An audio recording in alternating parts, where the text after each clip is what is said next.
बिस्मिल्लाहिर्रहमानिर्रहीम अल्हम्दुलिल्लाहि रब्बिल आलमीन वल आक़िबतु लिल मुत्तकीन वस्सलातु वस्सलामु अला रसूलिही मुहम्मदिन व अला आलिही व अस्हाबिही अजमाइन अम्मा बाद।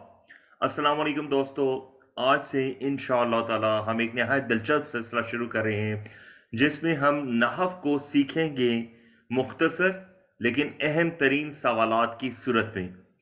इस सीरीज में आज हम सबसे पहले नहव का तारुफ हासिल करेंगे और इस सिलसिले में हम 15 अहम तरीन सवालात के जवाबात हासिल करेंगे।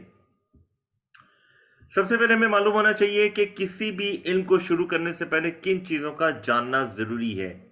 किसी भी इल्म को शुरू करने से पहले सबसे पहले हमें उस इल्म का नाम मालूम होना चाहिए, उसकी तारीफ मालूम होनी चाहिए, उसकी गर्ज मालूम होनी चाहिए, उसका मौजू मालूम होना चाहिए, उस इल्म की तदवीन कैसे हुई ये मालूम होना चाहिए, उस इल्म की फजीलत क्या है और उस इल्म की ज़रूरत क्या है। ये 7 चीज़ें ऐसी हैं जो किसी भी इल्म को शुरू करने से पहले हमें मालूम होनी चाहिए। अगला सवाल है कि तारीफ किस लिए? तारीफ इसलिए ताकि जो शय मजहूल है यानी नामालूम चीज़ है हम उसके तालिब इल्म ना बने। गर्ज इसलिए हमें मालूम होनी चाहिए ताकि हमारी कोशिश जो है वो ज़ाया ना हो। मौजू इसलिए ताकि हम अपने मकसूद को गैर मकसूद से जुदा कर सकें।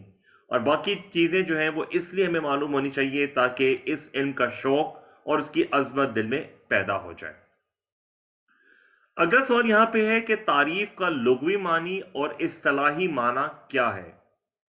तारीफ का लुग़वी मानी है मा युरफ़ु बिही शै, यानी वो चीज़ जिससे किसी चीज़ को पहचाना जाए, और इस्तिलाही मानी है मा युमय्यिज़ु बिही शै अन जमी मा अदाहु, यानी वो चीज़ जिसके ज़रिए किसी चीज़ को अपने मा सिवा से जुदा किया जा सके। तारीफ जो है बाब तफ़ील से आता है, अर्रफ़ा युअर्रिफ़ु तारीफ। इल्म का क्या मानी है? इल्म का मानी है जानना। सवाल नंबर 4, लुगत में नहव के क्या मानी है? लुगत में नहव कम अज कम 9 मानों में इस्तेमाल होता है। कसद, मिकदार, सर्फ, नौ, शिबा, सू, एराज करना और हिफाजत करना। इन 9 मानों में लुगत में नहव इस्तेमाल होता है। इसके अलावा भी नहव और मानों में भी इस्तेमाल होता है। कसद के मानी है इरादा करने के, मिकदार के मानी भी मिकदार के मानी अंदाजा करने के हैं, सर्फ के मानी फेरने के हैं, नौ के मानी किस्म के हैं, शुबो के मानी बेमानी मिसल हैं, सू के मानी बमानी तरफ हैं, एराज का मतलब है हटना और हिफाजत करना। सवाल नंबर 5 है नहव का लुग़वी माना क्या है? आसान लफ्जों में हम कहेंगे नहव का लुग़वी माना कसद करना या इरादा करना है। और इस्तिलाही माना हम कहेंगे इल्म नहव उन कवायद को जानने का नाम है जिनके जरिए इस्म, फेल और हर्फ के आखिर में तब्दीली होने या ना होने का इल्म हो और इन तीनों कलिमात को आपस में मिलाने का तरीका मालूम हो। सवाल नंबर 7 है नहव का मौजू क्या है? नहव का मौजू है कलिमा और कलाम। सवाल नंबर 8 है इल्म नहव की गर्ज क्या है? गर्ज का लुग़वी मानी होती है निशान के, और इस्तिलाही मानों में गर्ज कहते हैं मा यकून बाइसन लिल फेल, यानी वो चीज जो किसी काम पर बड़ा इंगेख्ता करने वाली हो, यानी आपको इंस्टिगेट करे, आपको प्रोवोकेट करे कि आप कोई चीज सीखें।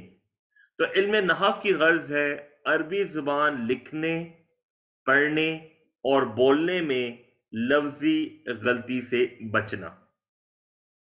अगला सवाल है कि इल्म नहव के वाजे यानी बनाने वाले कौन हैं?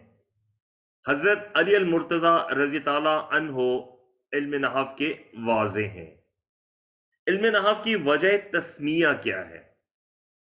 हजरत अबुल असद रजी अल्लाह अन्हो ने नहव के कसीर मसाइल तहरीर करके हजरत अली की बारगाह में पेश किए तो आपने फरमाया मा अहसना हाज़ा नहवल लज़ी कद नहूता, اے ابو الاسد تو نے کتنے اچھے مقصود کا ارادہ کیا، تو حضرت علی کے اس جملے سے اس فن کا نام نحو رکھ دیا گیا۔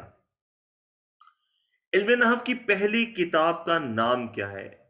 علم نحو کی پہلی کتاب عیسیٰ بن عمر ثقفی کی ہے، کتاب الجامع اس کا نام ہے، اور یہ 140 ہجری میں لکھی گئی تھی۔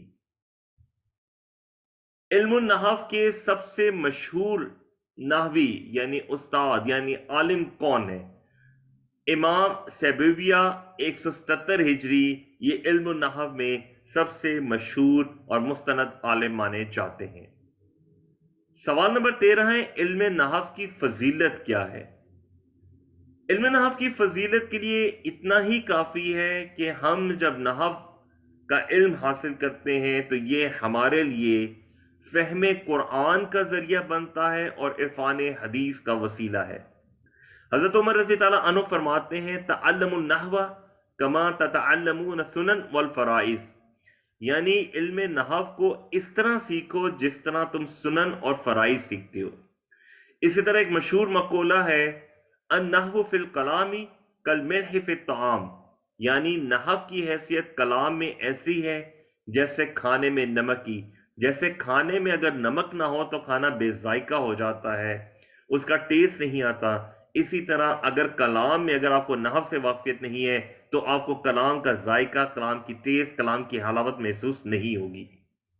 ایک اور مشہور جملہ ہے، الصرف ام العلوم ونحو ابوہا، یعنی صرف تمام علوم کی ماں ہے اور نحو جو ہے وہ تمام علوم کا باپ ہے۔ سوال نمبر 14 کہ علم نحو کی ضرورت کیا ہے؟ دیکھیے، حضور اکرم صلی اللہ علیہ وآلہ وسلم کی رحلت کے بعد خلفائے راشدین کے دور میں جب اسلام دنیا میں پھیلتا چلا گیا اور آخری خلیفہ راشد حضرت علی کے دور میں تقریباً اکثر دنیا میں پھیل چکا تھا اور نان عرب یعنی اجمی لوگ بھی اسلام میں داخل ہو رہے تھے، تو اجمی لوگ عربی میں غلط ملت غلطیاں کرنا شروع ہو گئے تھے، اسی طریقے سے وہ قرآن مجید میں بھی غلطیوں کا ارتکاب کرتے تھے۔ تو یہ وہ وقت تھا جب علم نحو کو ایجاد کرنے کی ضرورت محسوس کی گئی۔ سوال نمبر 15 ہے کہ علم نحو کی تدوین کب ہوئی اور علم النحو کے دو بڑے مراکز کون سے ہیں؟ علم نحو کی تدوین کب ہوئی، کس نے کی، اس میں مختلف مورخین کا اختلاف یا ڈفرنس آف اوپینین پایا جاتا ہے۔ بعض مورخین حضرت علی کرم اللہ وجہہ کا نام لیتے ہیں، بعض محققین حضرت عمر بن خطام کا اس میں گرامی لیتے ہیں، لیکن ایک امر متفق علیہ ہے کہ علم نحو کو منضبط کرنے والے ابو الاسد وائلی ہیں، پہلی دفعہ انہوں نے علم نحو کو ضابطۂ تحریر میں لائے تھے۔ اس کے بعد دوسری صدی ہجری میں علماء نحو کے دو مختلف اور بڑے مراکز قائم ہو گئے تھے، ایک مرکز بصرہ میں اور دوسرا مرکز کوفہ میں قائم ہوا تھا۔